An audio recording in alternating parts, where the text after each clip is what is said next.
Hello दोस्तों, welcome to topper अड्डा। दोस्तों, इस वीडियो में हम लोग कवर करेंगे यूरोपीय कंपनी का भारत आगमन, जो कि आपको आगामी हर एक कॉम्पिटिटिव एग्जाम्स के लिए बहुत ही महत्वपूर्ण होगी, खास करके बीपीएससी टीआरई 3 और बिहार एसएससी वालों के लिए। तो चलिए वीडियो को शुरू करते हैं। और आप लोग नए आए हैं चैनल पे तो चैनल को सब्सक्राइब कर लीजिएगा और लाइक कर दीजिएगा। चलिए तो शुरू करते हैं। निम्नलिखित विदेशियों ने भारत पर आक्रमण नहीं किया था, यानी ये यूरोपीय कंपनी भारत में आक्रमण नहीं किया था, बल्कि उपनिवेश यानी फैक्ट्री बनाने और व्यापार करने के उद्देश्य से भारत आते थे, है ना। अब देखिए कौन कौन कंपनी है उसका आगमन यहाँ पर देख लीजिए। कंपनी है, कंपनी, उसके बाद गवर्नर, पहला गवर्नर कौन आते हैं गवर्नर के रूप में, मुख्यालय कहाँ बनाता है और स्थापना कब होता है। तो पहला है पुर्तगाली ईस्ट इंडिया कंपनी। इसके प्रथम गवर्नर थे एफ.डी. अल्मेडा, है ना, फ्रांसिस्को डी अल्मेडा। ये अपना पहला मुख्यालय जो है ये गोवा में बनाते हैं। कहाँ पे? गोवा में। 1498 में ये भारत आते हैं। उसके बाद है अंग्रेजी ईस्ट इंडिया कंपनी। गवर्नर के रूप में आते हैं सर टॉमस रॉ, और ये अपना मुख्यालय कहाँ बनाते हैं? कोलकाता, प्रथम मुख्यालय। और ये 1600 ईस्वी में भारत आते हैं। उसके बाद देख लीजिए डच ईस्ट इंडिया कंपनी, विनरिचो, ये आते हैं मुसलीपट्टनम में, इसका हेडक्वार्टर बनता है और 1602 ईस्वी में ये आते हैं।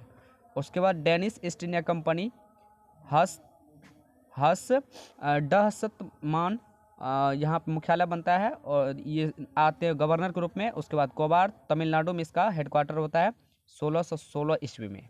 उसके बाद फ्रांसीसी ईस्ट इंडिया कंपनी, कल्बर्ट और मार्टिन गवर्नर के रूप में आते हैं। पांडिचेरी में अपना मुख्यालय बनाते हैं 1664 ईस्वी में। उसके बाद स्वीडिश आते हैं 1731 ईस्वी में।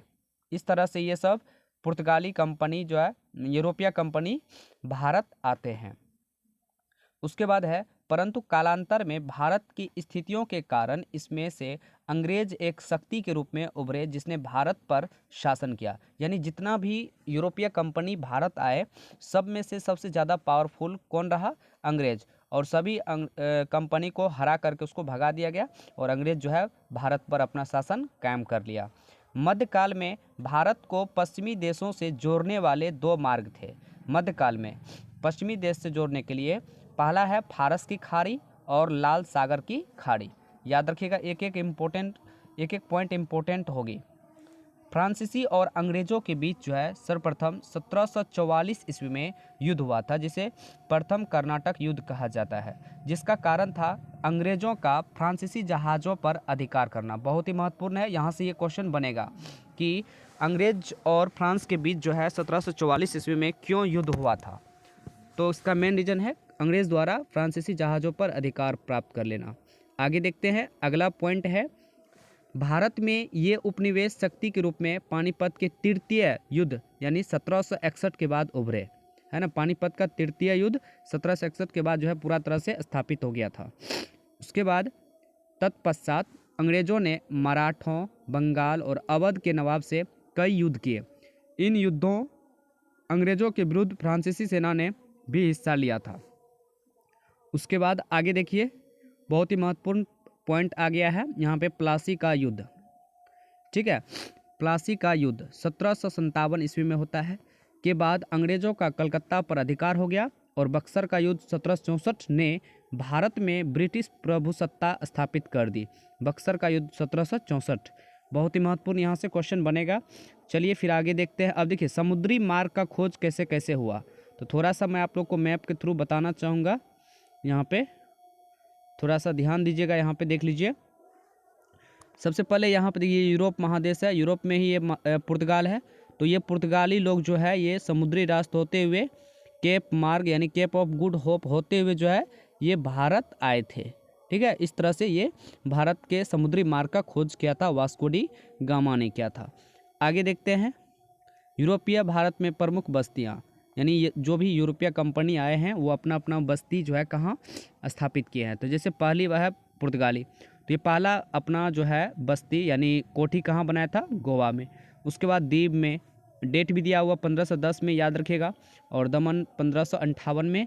ये सब पश्चिमी देश तटों पर और पूर्वी तटों पर मुंबई थे, सैंथोम थे, है ना, हुगली थे, कोचिन, ये सब जो है इसके बस्ती थे। उसके बाद देख लीजिए डच के लिए डच के लिए है मसूलीपट्टनम 1605 ईस्वी में, बहुत ही महत्वपूर्ण है। दूसरा पुलिकट 1610 में। सूरत हो गया, कासिम बाजार, बरानगर, पटना, बालासोर, नागपट्टनम और कोचीन, यहाँ पे भी डच का कंपनी था। आगे देखिए अंग्रेज का कौन कौन बस्ती था, तो सूरत था 1613 ईस्वी में। आगरा हो गया, अहमदाबाद, भरूच, बम्बई, मद्रास, हरिहरपुर, बालासोर, हुगली, पटना, कासिम बाजार, ये सब यहाँ पर भी अंग्रेज का प्रभुत्व था।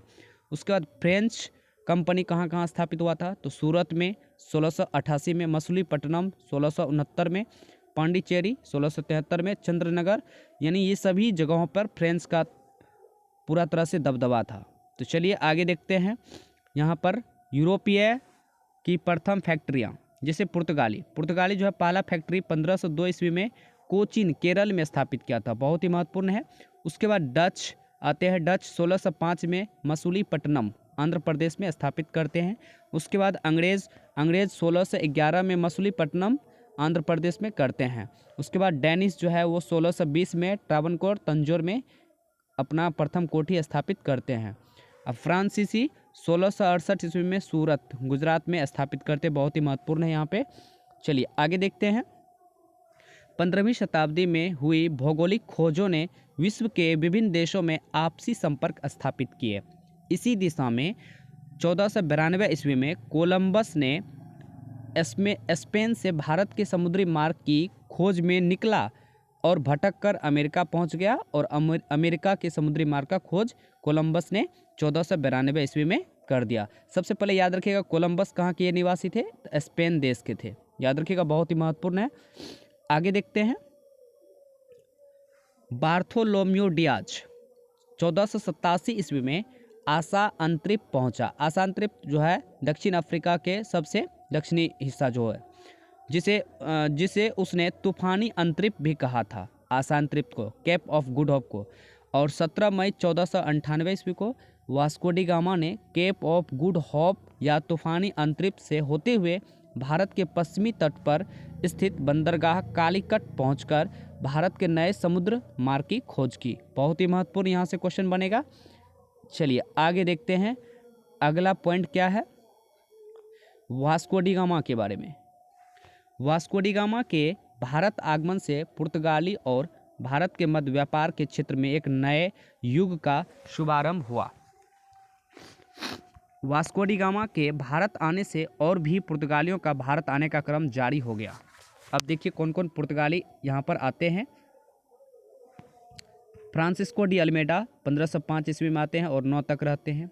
उसके बाद अल्बुकर्क आते हैं, 9 से 15 तक रहते हैं। उसके बाद नीनो डी कुन्हा 1529 से लेकर के 38 तक रहते हैं। ये सब पुर्तगाली वायसरा बनकर के आते हैं। तो चलिए अब हम लोग डिटेल पढ़ेंगे पुर्तगाली के बारे में, ठीक है। पुर्तगाली 1498 में भारत आते हैं। प्रथम पुर्तगीज तथा प्रथम यूरोपीय यात्री वास्को डी गामा 90 दिन की समुद्री यात्रा के बाद अब्दुल मलिक नामक गुजरात के पथ प्रदर्शक की सहायता से 1498 ईस्वी में कालीकट भारत के समुद्री तट पर उतरा था। बहुत ही महत्वपूर्ण यहाँ से क्वेश्चन बनेगा। आगे देखिए, आगे है कालीकट के तत्कालीन हिंदू शासक जमोरी ने उसका यानी वास्को डी गामा का भव्य स्वागत किया था। वास्को डी गामा ने कालीकट के राजा से व्यापार का एकाधिकार प्राप्त किया, जो अरब के व्यापारियों को पसंद नहीं आया, है ना, अरब के व्यापारियों को पसंद नहीं आया। अंततः वास्को डी गामा जिस मसालों को लेकर वापस स्वदेश लौटा वह पूरी यात्रा की कीमत के 60 गुना दामों पर बिका, यानी यूरोप में जो सामान बेचा 60 गुना फायदा हुआ। इस लाभकारी घटना ने पुर्तगाली व्यापारियों को भारत आने के लिए आकर्षित किया। पूर्व के साथ व्यापार हेतु एस्तादो द इंडिया नामक कंपनी की स्थापना की गई, यानी पुर्तगालियों के द्वारा कौन सा कंपनी का स्थापना किया गया, एस्तादो द इंडिया। वास्तव में पोप अलेक्जेंडर 6 द्वारा 1453 में ही पूर्वी सामुद्रिक व्यापार हेतु आज्ञा पत्र दे दिया गया था। याद रखिएगा, बहुत ही महत्वपूर्ण यहाँ से क्वेश्चन बनेगा। आगे देखिए, 9 मार्च 1500 ईस्वी को 13 जहाज़ों के एक बड़े नायक बनकर पेड्रो अल्वारेज कैब्राल, बहुत ही महत्वपूर्ण है, जलमार्ग द्वारा लिस्बन से भारत के लिए रवाना हुआ। यह भारत आने वाला दूसरा पुर्तगाली यात्री था। कौन?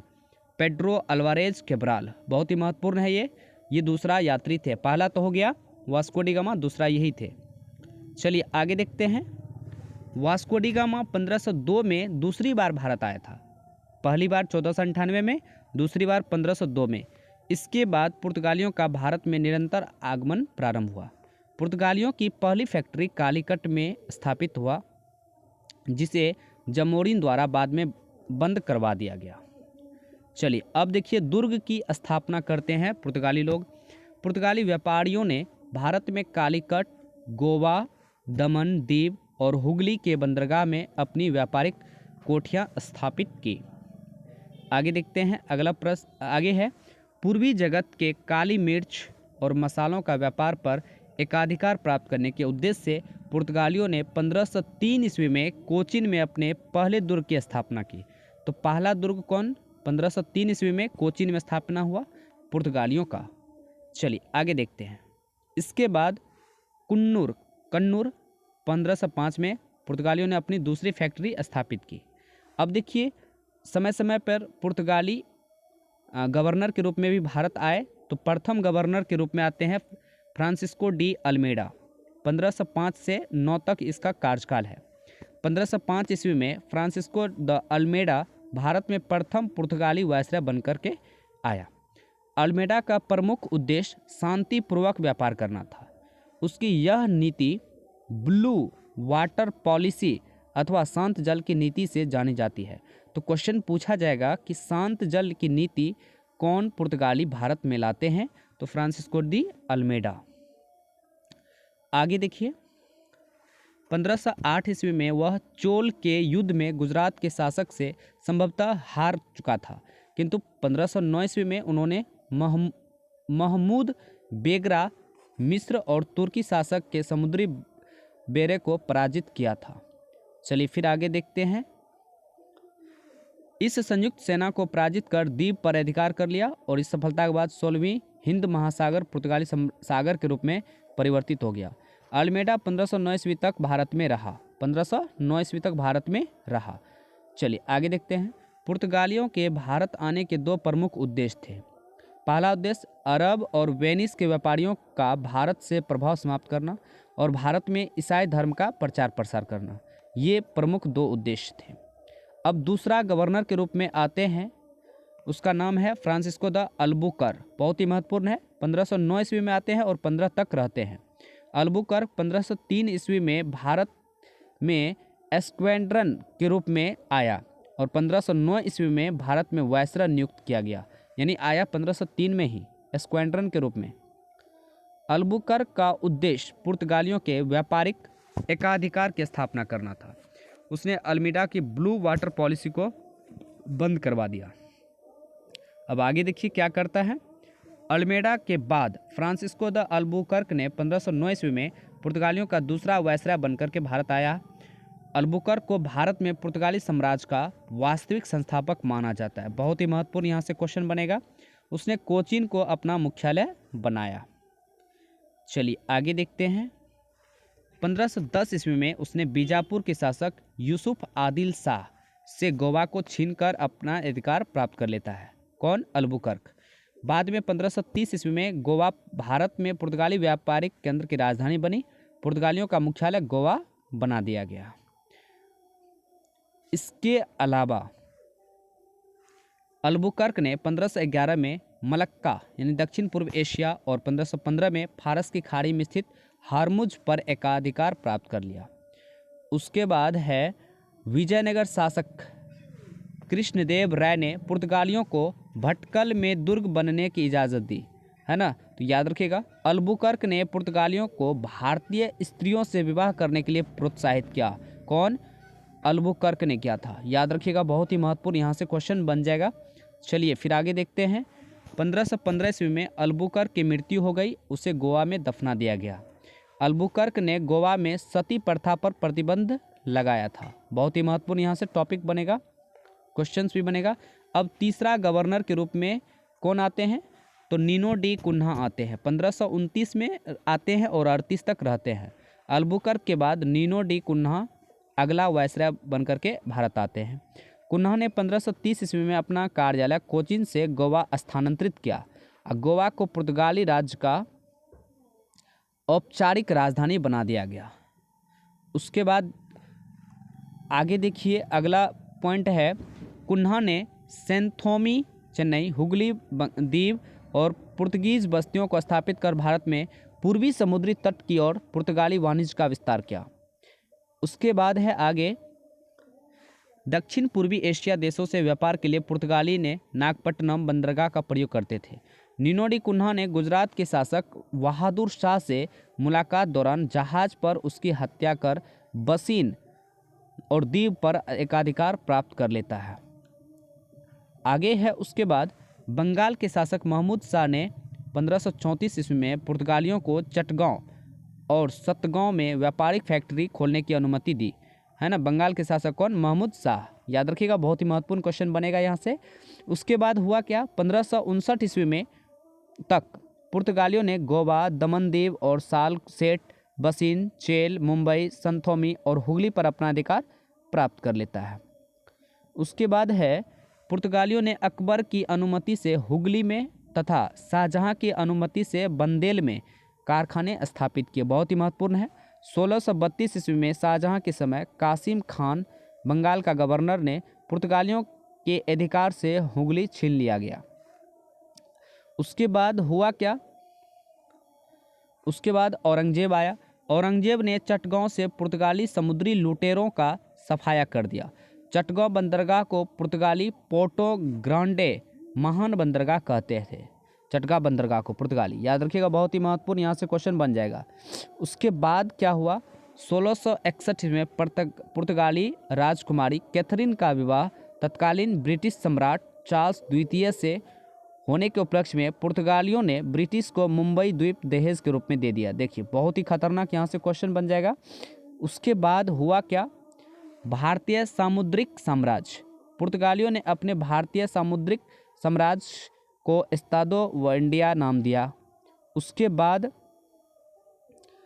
पुर्तगाली कंपनी का वाणिज्यिक उद्देश्य काली मिर्च और अन्य महंगे मसाले पर व्यापार करना, एकाधिकार प्राप्त करना। पुर्तगालियों द्वारा अपने प्रभुत्व के अधीन सामुद्रिक मार्गों पर सुरक्षा कर वसूल करने को कार्टज व्यवस्था कहा जाता था। क्वेश्चन पूछा जाएगा, कार्टज व्यवस्था किसने शुरू किया था? पुर्तगालियों ने ही शुरू किया था, समुद्र पे सुरक्षा कर के रूप में।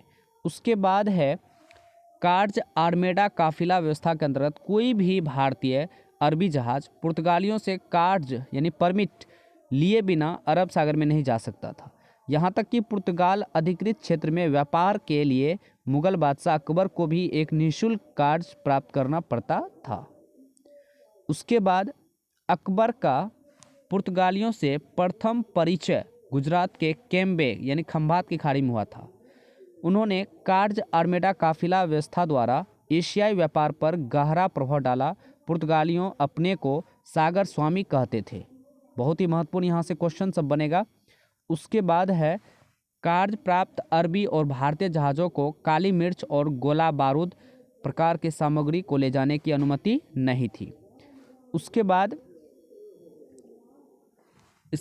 इसके साथ ही पुर्तगालियों द्वारा छोटे स्थानीय व्यापारी के लिए जहाज़ों को समुद्री यात्रा के दौरान संरक्षण प्रदान किया जाता था, जिसके लिए जहाज़ों को चुंगी भी देना पड़ता था। इस व्यवस्था को काफिला प्रणाली भी कहा जाता है। तो क्वेश्चन पूछेगा, काफिला प्रणाली किसने शुरू किया? तो पुर्तगाली ने ही शुरू किया था।